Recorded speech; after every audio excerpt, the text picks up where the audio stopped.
In our third lesson in this series of I Dare You. And so I want to begin with a video I posted on Facebook. Some of you saw it. And so I want you to watch this video. It's sweet and it's inspiring. So can we kill some of these lights up here? Right. These babies are on the slide. Look at that man go. Here comes Riley. Riley! Whee! You can do it all by yourself like a big girl. Camden, you're so strong. Watch out for Camden. Take turns. Can you do it, baby? Yeah. Oh, I forget. You told me you're not a baby. You're a big boy. That's right, ain't it? Riley, slow down. Wait your turn. Wait your turn. Wait your turn. Hold on just a minute. Just a minute. Let's wait on that big boy. Yeah, look, he can do it all by himself and don't want any help. Okay, let's wait on him. Give him just a minute. I see you. I see you. Got the prettiest smile in the world. Riley, hold on. Okay. Be careful. Okay. You're an impatient thing, huh? You almost got it. You want some help? No. Oh, I didn't think. Riley, no. Wait. Wait on brother. Wait on brother. When he gets on the slide, then I'll let you go up, okay? You got it? Wait a minute, Riley. Let's see brother. Let's see brother get on the slide. Come here, Camden. I'm ready for you. I'm going to catch you. Look at the joy on this boy's face. Big boy. I'm going to catch you. You ready? Here we go. Okay, so Sophie, you just painted your Barbie All right. with nail polish. Right. Now, while I'm resetting this, take 30 seconds and tell somebody next to you why that boy's attitude is so important. Can you think of an area of your life that attitude is important? Tell somebody right now next to you.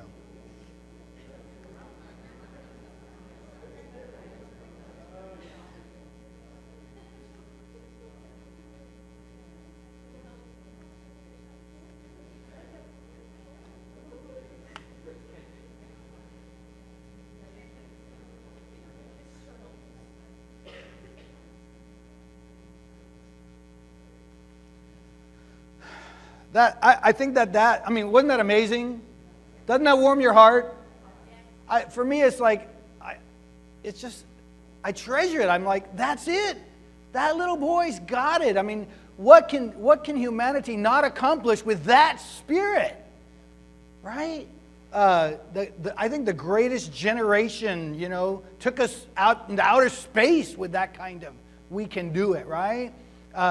Those who are Olympians winning gold have to have that. Okay? Anything you want to be a professional sports guy. You want to do well at your job. That kind of spirit will lift some people out of poverty, right? I mean, if there's opportunity, right? We prize that. I mean, we probably in some ways almost worship that kind of spirit because it's indomitable. It's like we know how important that is. We're amazed by it. I was struck by it. I was like so touched by, this boy is like so amazing. The smile on his face, I can do it. You want some help? No, I can do it myself. I love it. And there's virtually no area of life that wouldn't be blessed by that spirit. But there is a place where it's not only a problem, but it's actually a detriment. And this is hard for us. This is hard for us. It's hard for me when I try to conceive of this. Because we're so sold out on that spirit in so many aspects of our life. But in the area it doesn't have any place, believe it or not, is in the foundation of your relationship with God. Let that sink in. But you're like, wait, we got to. I'm going to try to show you today that the basis of the foundation of our relationship with God, that spirit gets in the way. It hinders us. There is no way we can understand the mercy of God while we are doing it that way. There's a few passages that we see in Paul. I'm not going to exegete these passages today fully. That takes too long. I just want to point out the spirit of what's going on in these passages, so I can get to something else that is something my eyes were awakened to in the last couple of weeks. So here's Paul, and I've brought up some of these verses before in talking about this wrestling with the idea of performance and law. But just to notice, you foolish Galatians, who's bewitched you? Before your very eyes, Jesus Christ was clearly portrayed as crucified. Paul is saying, that's what God did. You foolish Galatians, that's the basis of your relationship with God. Jesus Christ and Him crucified. I'd like to learn something from you. Did you receive the Spirit? And this literally says by works of law. He's talking about performance, by what you're able to do. Is that how you receive the Spirit? Or did you receive it by believing what He did? Right? Because what did you hear? Believing what you heard. What did you hear? Jesus Christ and Him crucified. How are you filled with the Spirit? Is it because you did something? Or is it based on what God has done? That's what Paul's saying. Are you so foolish after beginning by means of the Spirit? Are you now trying to finish, and some texts say, by human effort, by performance, by I can do it, by means of the flesh? Have you experienced so much in vain if it really was in vain?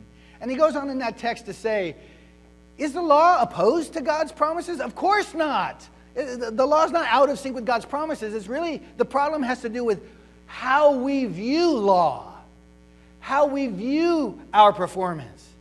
When we make it the basis of our relationship, it rises and falls with our ability to perform. That's when it becomes a problem.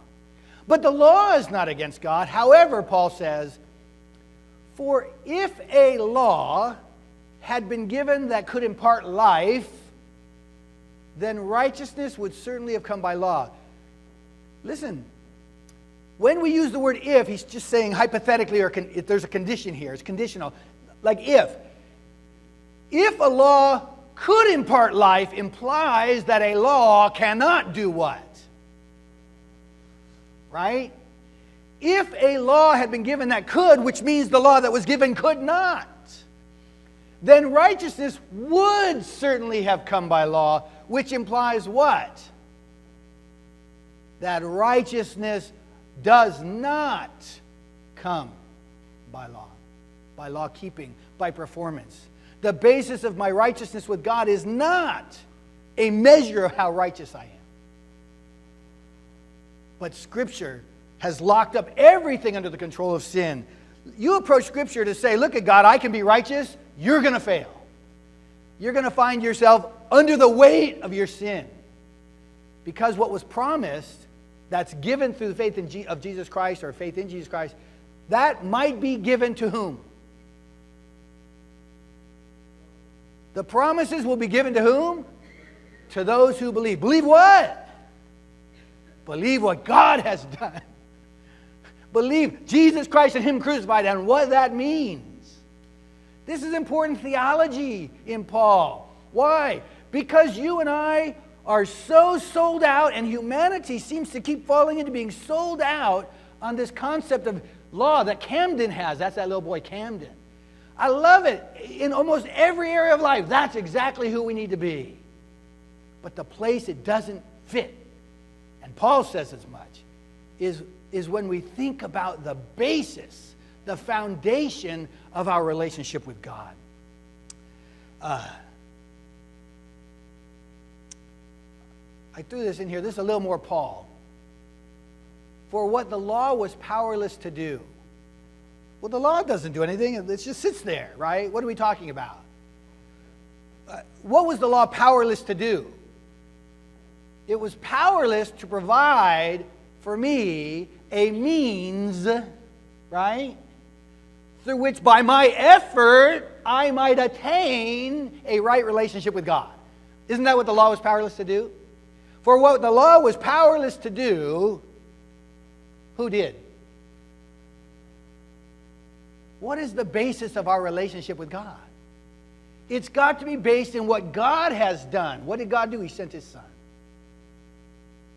It cannot be based on our performance because it's powerless. Okay. So, I was reading, and I thought I'd move some scripture here. I was reading in Matthew 12, also in Hosea. And there's a statement Jesus makes, and he says, in chapter 9 of Matthew, he says, go and find out what this means. And you know what he says next? I desire mercy, not sacrifice. Now, by the time we get to chapter 12, he says to the same group of people, if you only knew what this means, I desire mercy and not sacrifice, you would not have condemned the innocent. So apparently they did not go and find out what it means because by chapter 12 they still don't know what it means. But what does it mean? Well, in my mind, I always look at that. I desire mercy, not sacrifice. I look at it and say, God desires that I, in my performance, pay more attention to being merciful than to the ritual kind of sacrificial stuff of religion. Right? Doesn't that sound right? But I don't think it's right. I don't think it's right at all. I think it's just I think it reveals that I'm still bound to this idea about law and performance. I think it shows me, hey, Randy, you're still holding on to what you do. And so I go back to Hosea to find out what it means. Jesus said to. He said, go and find out what this means. So I did. In Hosea chapter 6, there's this reiteration of Israel's attitude at some points in time toward God. And I want you to evaluate this attitude and see what you think about it. Here's Israel in the voice of Israel. Come, let us return to the Lord. He has torn us to pieces, but He will heal us. He has injured us, but He will bind our wounds. So far, do you like it? Don't we want people to say, let's return to the Lord? If we've fallen under His judgment and punishment, don't we want people to turn to Him even though we've suffered? If we return, He'll heal us. Isn't that the gospel? Don't we see it that way? Now, before we go on with this text, I just want to point out why I'm doing the color. Hebrew parallelism is one way. There's many different devices. There's chiastic structures. There's acrostic structures. But Hebrew parallelism is one way that the Hebrew Scriptures communicates something more than you'll get from just the words. So we see these things parallel. So the fact that God maybe has punished Israel, He's torn us, He's injured us, that's the same, right? He will heal us, He will bind up our wounds, that's the same. And as we go through the text, there's a bunch of this parallelism that's going to help us understand what God means. Okay? That's the way the device works. So we begin with this attitude that says, hey, everybody, I mean, this is great. We're all a bunch of sinners, and somebody comes in and says, hey, everybody, let's return to the Lord. Surely He'll be good to us. That sounds great. It does. It sounds awesome. After 2 days, He'll revive us. On the third day, He'll restore us that we may live in His presence. That's awesome. Let us acknowledge the Lord. Let us press on to acknowledge Him. Yeah. These are good words, right?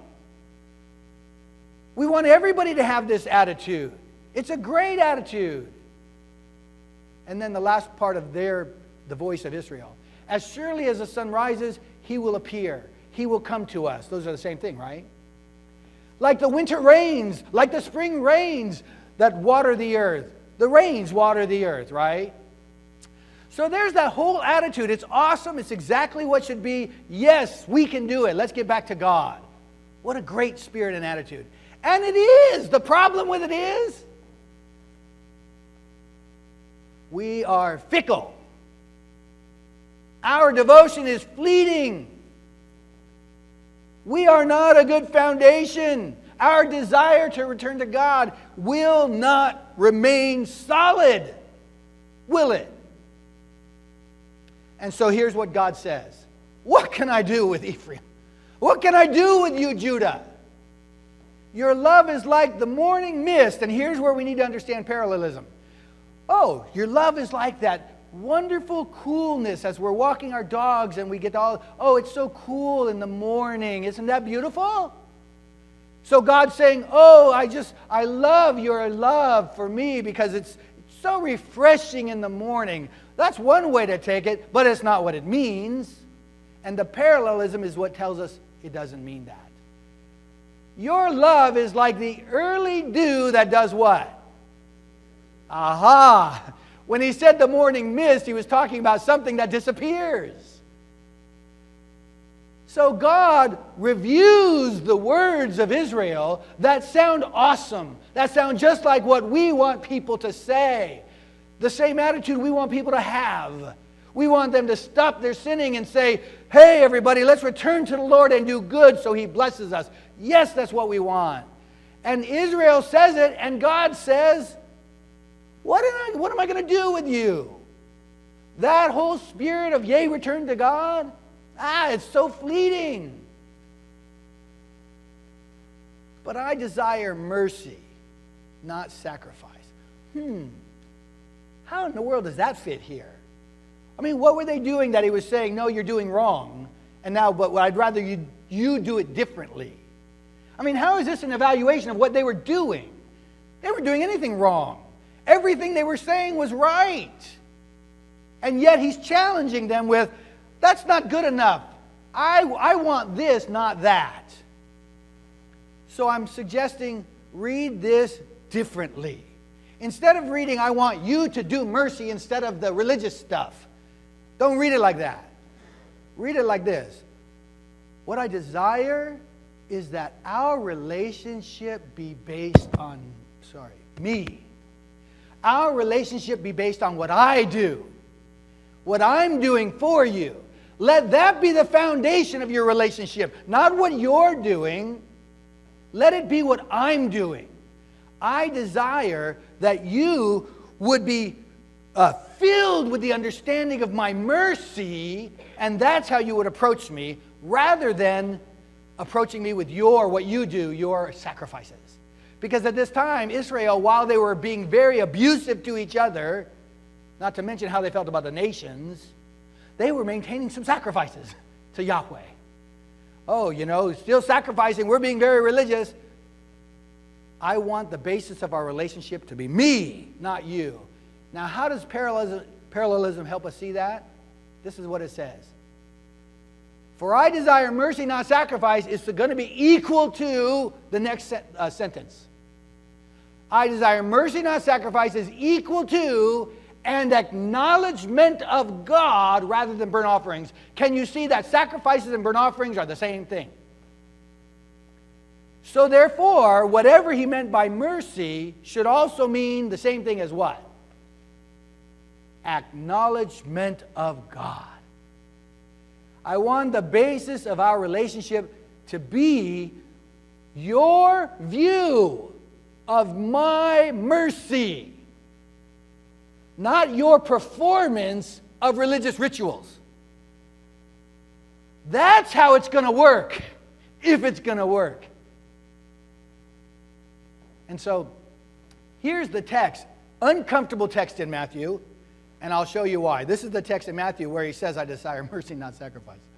At that time, Jesus went through the grain fields on the Sabbath. His disciples were hungry and began to pick some heads of grain and eat them. And when the Pharisees saw this, they said to him, look, your disciples are doing what's not lawful on the Sabbath. And whenever I've read this text, I've said, those jerks, self-righteous, nitpicky jerks. It's not like they're driving combines and harvesting the field. Work on the Sabbath, really? They're gathering a few grains to eat. Really? I want to tell you, I have been absolutely wrong about that. These disciples, it's not going to sound right, but I'm going to show you it's right. These disciples are breaking the law. These disciples are violating the Sabbath. They are. We don't like it? No, they can't be. It must be the Pharisees' misunderstanding of the law, I would say before. Because we've got to defend that law, because performance of law is so important to us. These disciples are violating the Sabbath. The Pharisees were right about that. How do I know that? Well, number one, go back and look at the law. If you're going to go and gather some food to eat, you can do that on what days? Yeah, not through Saturday, but right? We start Monday, right? They start Sunday.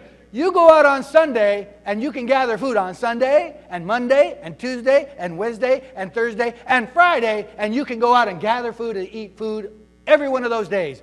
If you want to eat food on Saturday, what would you have done in order to honor the Sabbath? You would have gathered on Friday and had been prepared to eat that on Saturday. The disciples, did they do that? They did not gather on Friday to eat on Saturday. They were gathering on Saturday, the essence of what it meant when God gave the law. So they're breaking the law. Oh, we don't like that. We don't want to hear that. Not only are they breaking the law, but listen to Jesus' defense of them. I want you to notice, does Jesus say, oh, you guys are being nitpicky, they're not really breaking the law? Or does he say, your interpretation of the law is what's suspect here, you're not applying it right? Are those his argument? Or his arguments? Is that what he says? Look what he says. He answered, have you not read what David did when he and his companions were hungry? Now is Jesus about to show them that they're misunderstanding what law is all about? Not technically. He entered the house of God, and he and his companions ate the consecrated bread, which was what? Jesus' answer is David also broke the law. That's what he says. That's his answer. He's not saying you're reading the law wrong. He's not saying they're not really breaking the law for some other reason. But he says, hey, David broke the law. That's what isn't that what he says? I know that's uncomfortable, but that's what he says. David broke the law. And then he gives another example. Or haven't you read in the law that the priests on the Sabbath, on Sabbath duty in the temple do what? Desecrate the Sabbath and yet are innocent? The priests on the Sabbath day, they're offering more animals. And also, if a baby's born on Friday, if a baby boy is born on Friday, what has to happen on Saturday week, we would say, somebody said. Yeah, but that's a Sabbath. What are the priests going to do? They're going to circumcise that baby, even on the Sabbath. And so here Jesus is saying, here these guys, to honor what has to be done in the temple, they are able to even desecrate the Sabbath law. And I'm telling you that there's something even more important than the temple going on right now. And that is Jesus is here and his disciples are bringing a gospel message. And that work is even more important than those laws. And then that's where he says, if you'd known what these words mean, I desire mercy, not sacrifice, you would have not condemned the who or the whom. The who? The innocent. Innocent? But they broke the Sabbath law. They were out there collecting. They shouldn't have been. This is a hard concept for us, that they could possibly be innocent while breaking the law. It's hard for us. I said either last week or the week before, this thing that struck me, that Israel, while at the celebration of atonement, right, where they believed they were being forgiven of their sins, right, already had on the calendar next year's ceremony of atonement. In other words, we just know that even though we're being forgiven today, what are we going to be tomorrow and for the rest of this year? Sinners in need of forgiveness. That does not sell well with us. So instead of basing it on perfect obedience, we base it on we're going to do our very best, and then God will be happy with us. And we're still basing it on me. And so the scripture, the last scripture, where's it at? Yes, right here. And I go to this one all the time, but I hope it has new meaning for you today. I hope that this says something new to you today as we've looked at Hosea and Matthew, where Jesus is saying and where God is telling Hosea and all the people, I want your relationship to be based on me and not you. In Romans chapter 12, after 11 chapters of Paul saying to us and to the people, look what God has done. 11 chapters of saying, all sin and fall short of the glory of God and are what? Freely justified. 11 chapters of, oh, the marvelous and awesome stuff of God. 11 chapters of that. And then chapter 12 through 16 is going to be, here's what it looks like to live in that. Here's how we would rightly respond to all of that, but here's the way he begins it. Therefore, I urge you, brothers and sisters. Anybody know what the next few words are? Yeah, I hear it. In view of what? In view of God's mercy. Where's the foundation of my relationship with God? What has to come first? It's got to be what He's done and what He's doing and what He will do. It's got to be about who He is. If ever I'm going to become who He wants me to be, if my focus is not on what He's doing and what He's done and what He'll do, I will never get anywhere near who He wants me to be. No matter how hard I try. Because it doesn't work that way. The change has to come from the Spirit. It has to come from within. It has to come by what God is doing. And so he says, in view of everything God has done, offer myself to it. Offer myself as a living sacrifice. And really he's talking to all of us as one living sacrifice. But that's a different sermon. Offer altogether our bodies a living sacrifice. There's a lot there. Holy and pleasing to God, this is what our worship is all about. This is what it is to worship God. Is to, in view of His mercy, say, okay, God, use me, take me, do it through me. That's worship. And then he says this, last thing. Do not conform to the pattern of this world. Conformity is what we do. Right? Conforming to something means I'm going to put my effort into. Camden was conforming to his sister's pattern. Right? He wanted to be able to do exactly like she did. He wanted to be able to get up that steps and go down that slide. And he was doing with all his might. He was conforming. And it's beautiful to watch in that context. But when you bring it into our relationship with God, He does not say, watch closely, He does not say, don't conform to the world, but instead conform to Jesus. He doesn't say that. Instead of trying with all your might to be like the world, try with all your might to be like Jesus. It's not what He says. It's how we think. But it's not what He says. Don't be conformed, but instead do what? Be transformed.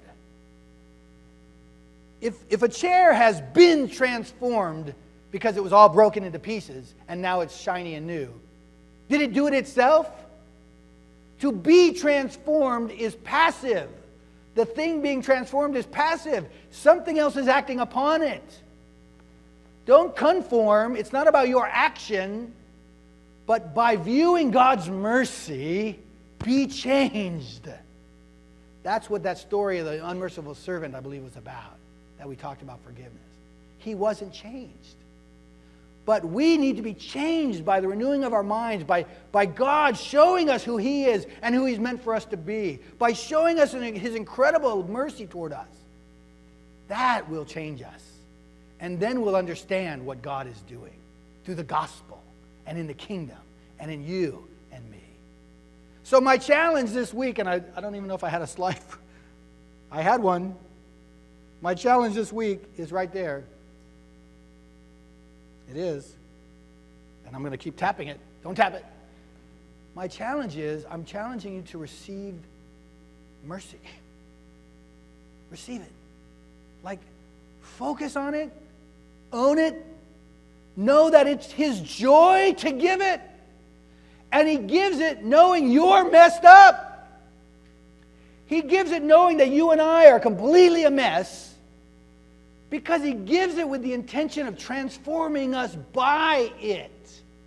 He doesn't withhold it till we're somehow worthy of it. He offers it in order to change us. Ask Jonah. Right? We've had a great study. If you're missing a great class on Jonah in here, Leanne's teaching it on Sunday mornings. But it's how He wants to change us. And we've got to stop thinking it's about us, about what we do. There's no power in that. It's powerless. So be changed. Receive His mercy.